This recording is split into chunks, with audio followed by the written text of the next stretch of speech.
Hello and welcome back to another video on the rest of the debate and to another edition of AEW Rampage out of 10. Big show today, we've got some big matches, Keith Lee, Powerhouse, Hobbs, Young Bucks, Top Flight, but obviously the focus of the wrestling world is on WrestleMania this weekend, and we've got Supercard of Honor, which has just gone down, Tony Khan's big new thing, and Joe, I think it's fair to say that there was a few big developments for AEW stars on this show, so I thought I'd quickly go down this before I go through Rampage.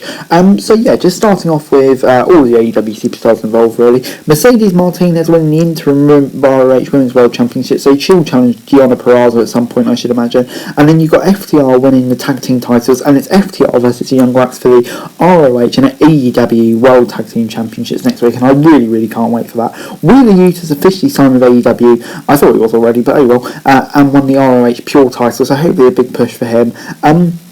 Jonathan Gresham, who's widely expected to become All Elite, has become the undisputed ROH champion, and Minoru Suzuki won the World TV title as well. Obviously had a few appearances in AEW, but obviously the main story was a beatdown after the match, and we saw Samoa Joe debut or return in Ring of Honor, and he is officially All Elite and will re-sign on Dynamite. Did not see this coming, but yeah, it seems like we're going to get lots of AEW ROH crossovers, as you might expect, and Samoa Joe being the first one. I can't wait for Wednesday. Yeah, Joe's finally back in ring capacity and in AEW and ROH. Yeah, just an incredible start to WrestleMania weekend, but let's get straight into Rampage out of 10.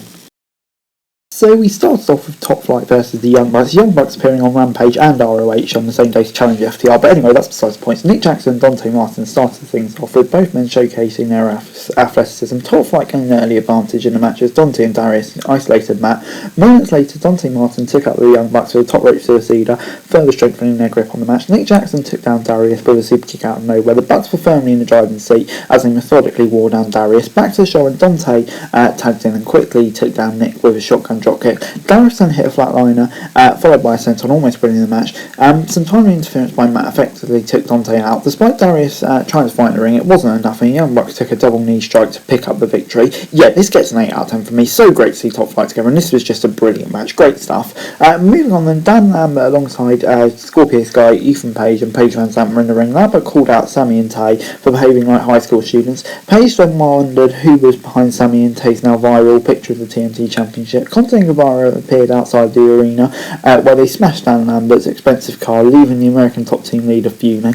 I mean, like, I'm still a bit iffy about this feud, but no, for this segment it was fine. Backstage, Hook was being interviewed by Tony Schiavone. However, Danhausen interrupted before he speaks, trying to convince the team's house member like last week. It didn't work as Hook simply walked away, leaving Danhausen disappointed. I low-key still enjoy this. I know, but not a negative reaction, but I do enjoy this Danhausen stuff.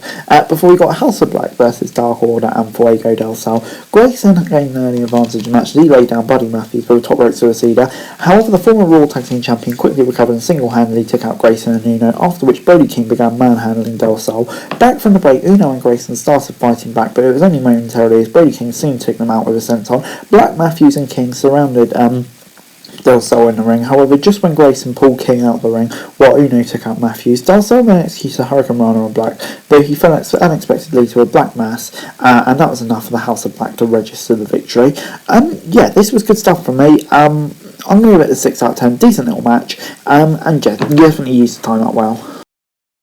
Backstage, the Young Bucks formally accepted FTR's challenge, revealing the much-anticipated rematch next week on Dynamite. But we got Jamie Hayter versus Sky Blue. Hayter in blue started things off with some back-and-forth reversals, with the latter using her athleticism to deceive her opponent. However, Jamie Hayter finally found an opening as she hit a suplex. Blue again fought back with some quick pinfall attempts, though Hayter turned the tide in her favour when she took her down with a suplex. The British star then hit a brainbuster and followed out with a massive lariat to pick up the win on Rampage. And yeah, good win for Jamie Hayter. Away from the whole Britt Baker stuff, yeah, that will definitely elevate her getting a win. So yeah, I'll give it a 6 out of 10. Match was okay. Moving on then to Keith Lee versus Powerhouse Hobbs. Forcing the latter to go outside early to recollect himself was Keith Lee after a strong start. Then it spilled outside where Lee and Hobbs began brawling during the break. Back to the broadcast, Hobbs was now in control of the match.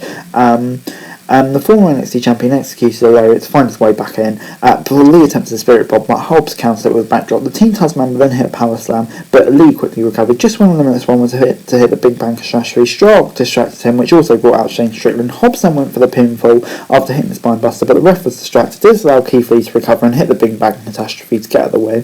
Post-match, Starks attacked Strickland and put him through the table. Meanwhile, Hobbs began assaulting Lee after a distraction from Stark. Though Lee tried to fight back, Hobbs took him out with a devastating spine buster. through the table. Yeah, this gets a 7 out of 10 from me. I mean, like, Keith Lee getting the win, but Hobbs ending on strong. Kind of a good way to make both of them look strong. And yeah, the match was really fun as well. So yeah, I'll give it 7 out of 10. Overall, Rampage gets a 7 out of 10 from me. Yeah, I thought it was a decent enough show this week. Lots going on, especially the first match and the EM match were decent, and then in between them, I thought we had some decent little segments as well. So yeah, overall, I thought it was a pretty solid episode of Rampage after last week, which I was a bit disappointed by. So yeah, good stuff. But anyway, guys, that's it for you. Thanks very much for watching. Remember to like, share, subscribe. Remember your thoughts, comments down below. Try and notice. Thanks for watching for daily wrestling news and subscribe to the channel on the screen right now. Be greatly appreciated. Thanks very much for watching. Peace.